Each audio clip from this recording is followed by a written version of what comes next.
Baiklah para mahasiswa, kita lanjutkan kuliah kita tentang rekayasa jembatan. Untuk minggu ke-10 ini kita akan belajar lanjutannya, yaitu yang pertama tentang panjang lapangan optimum.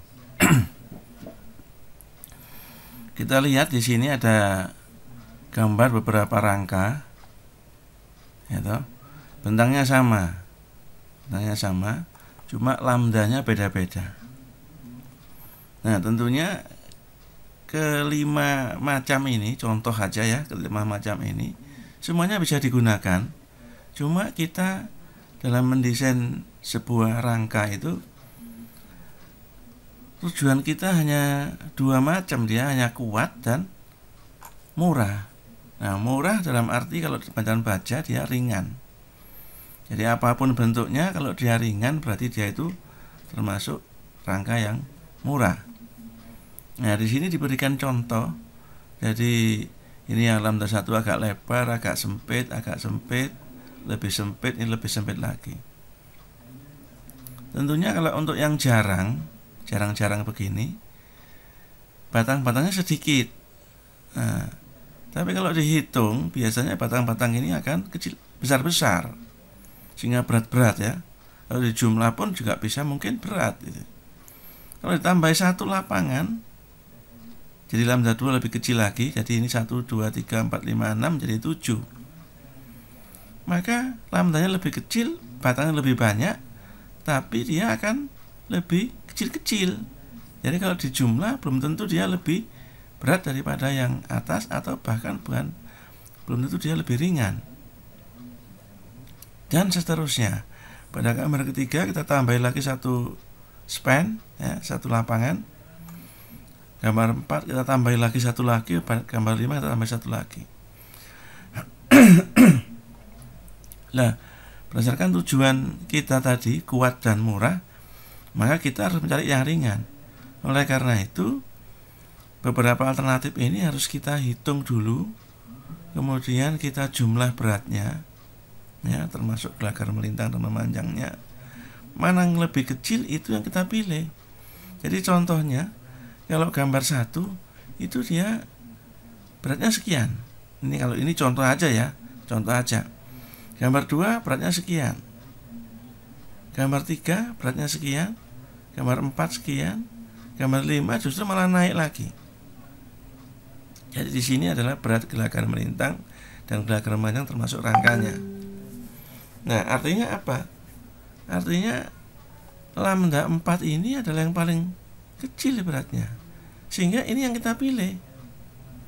Nah, ini contoh ya, contoh, belum tentu ini juga, mungkin bisa juga ini, karena ini saya asal aja memberikan contoh supaya kita tahu bahwa kalau sudah naik, maka yang paling rendah ini adalah yang kita pilih. Nah, itu yang kita sebut dengan panjang lapangan atau jarak gelagar melintang yang optimum. Nah, sekarang bagaimana kita menentukan sudutnya? Kalau ini tadi kan sudutnya 45 ya. 45 katakanlah ini lebih kecil dari lebih besar dari 45, ini lebih besar lagi, lebih besar lagi, lebih besar lagi. Nah, sekarang kalau kita mau membuat rangka, mana yang pas sebetulnya?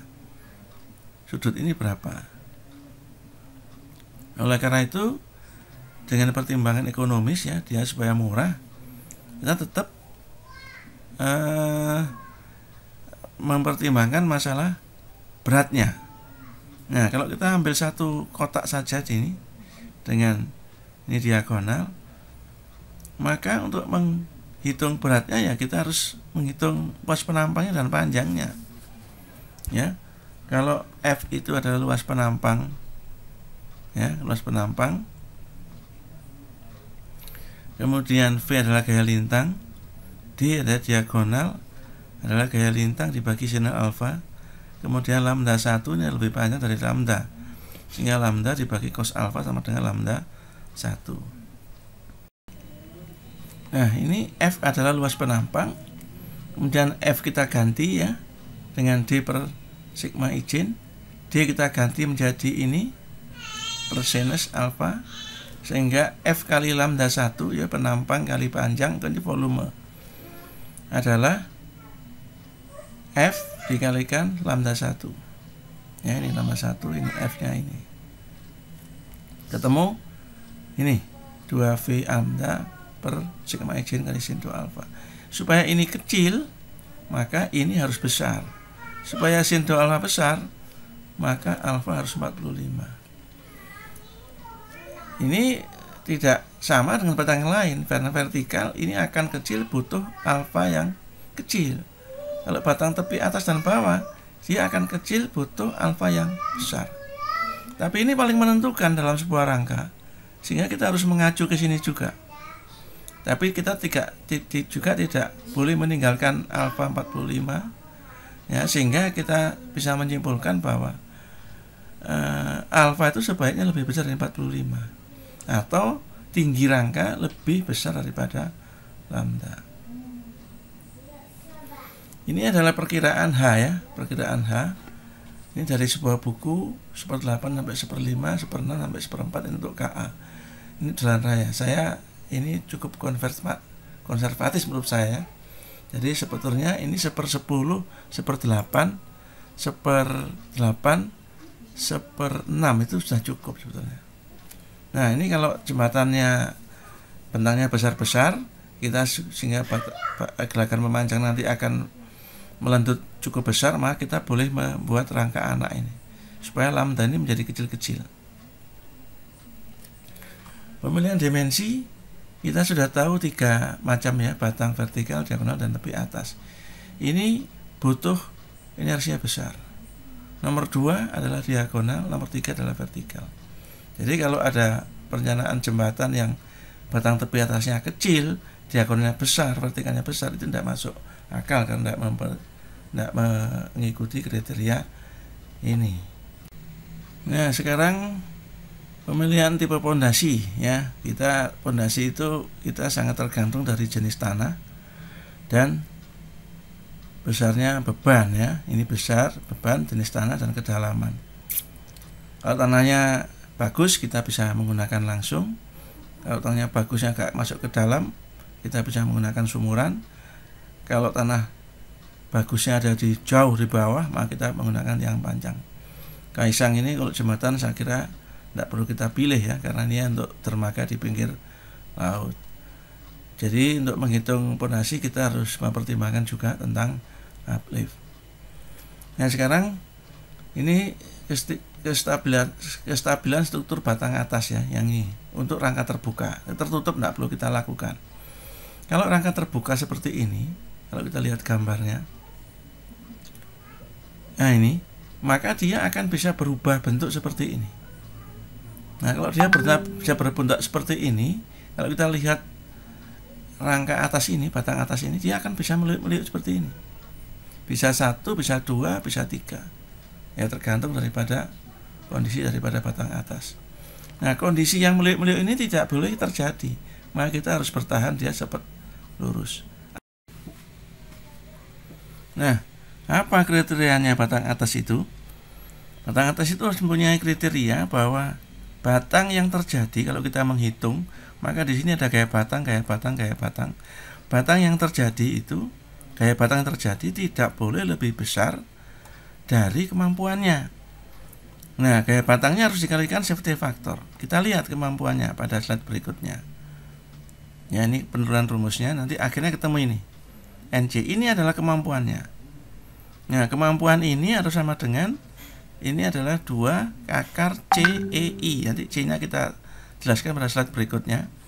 Nah, gaya batang tadi yang kita hitung tadi itu kita namakan S, katakanlah. Jadi gaya batang atas ini, di sini salah satunya namanya adalah S, batang atas, ya. Ini pada saat ini dikalikan safety factor dulu. Safety factor dulu bisa 2, 3, 4, 5 gitu, ya. Nah, baru dibandingkan dengan NC. Nah, kalau dia misalkan ketemu 1000, maka 1000 dikalikan safety factor katakanlah 3, berarti 3000, maka 3000 ini harus lebih kecil dari NC. NC dihitung dengan cara ini. Kalau dia lebih besar, ya salah satunya adalah kita menurunkan faktor keamanan, safety factor, atau membesarkan E dan I. Ya, kalau E baca mungkin ya 1 angkanya ya. Kalau 1 mutu ya 1 angka, tapi kalau I bisa kita rubah dengan dimensi. Nah, safety factor berapa? Nah, ini safety factor itu sebaiknya kita pasang 5. Ya, boleh saya di bawah 5, boleh 3, boleh 2, boleh, tapi tergantung keyakinan dari perencananya. Kalau kita sebagai perencana yakin banget ya, kita tidak apa-apa kita pasang 3 atau 2. Tapi kalau kita tidak tahu cara ngangkat, tidak tahu cara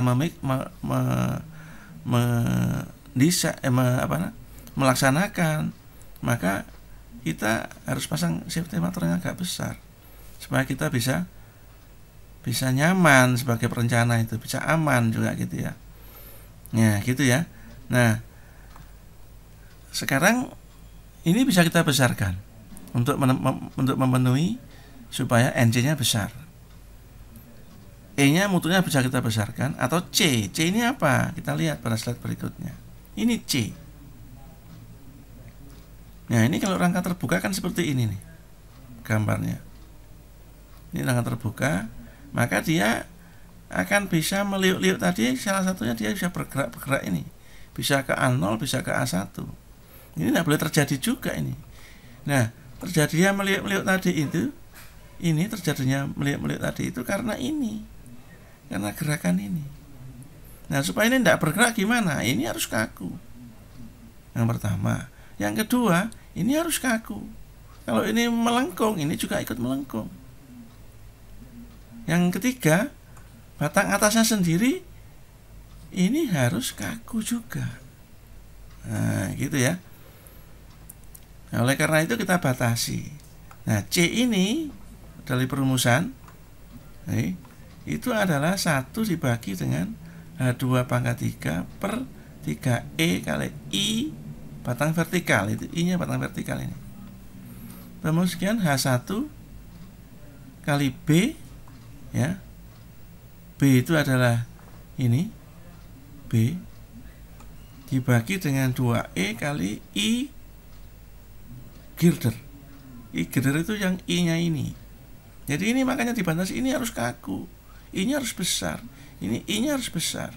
Supaya kalau ini besar, ini menjadi kecil. Oh, ini menjadi besar, ini menjadi besar.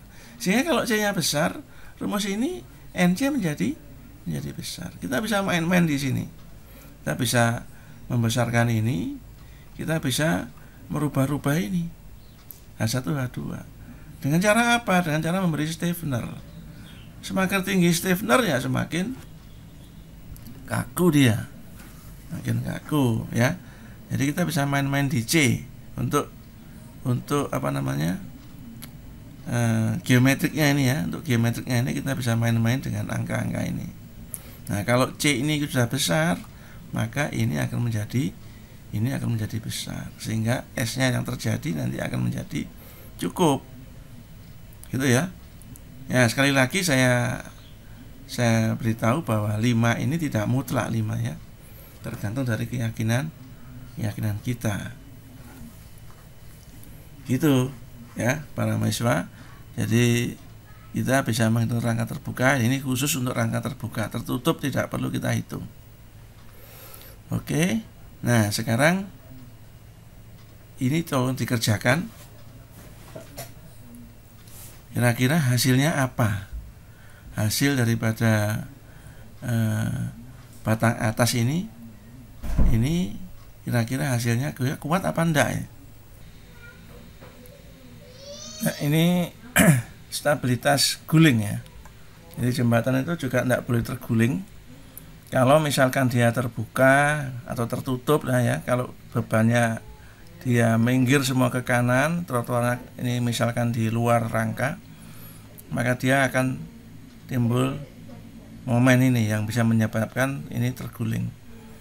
Nah, untuk supaya tidak terguling, maka R ini harus lebih besar dari 0. R itu apa? R itu adalah momen aksi itu harus lebih kecil daripada momen yang reaksinya apa ya, ini W ya, W dikalikan H, G dikalikan T, V dikalikan J, ini adalah aksi. Reaksinya adalah BP, PP ini yang melawan dia ke arah perlawanan jarum jam, yang aksinya jarum jam. Nah, jadi ini untuk stabilannya. Nah, sekian ini kuliah minggu ke-10. Tolong PR tentang stabilitas batang atas tadi dikumpulkan besok ya, tanggal 8. Saya tunggu di email saya. Sekian, silakan dipelajari dan jangan lupa di subscribe.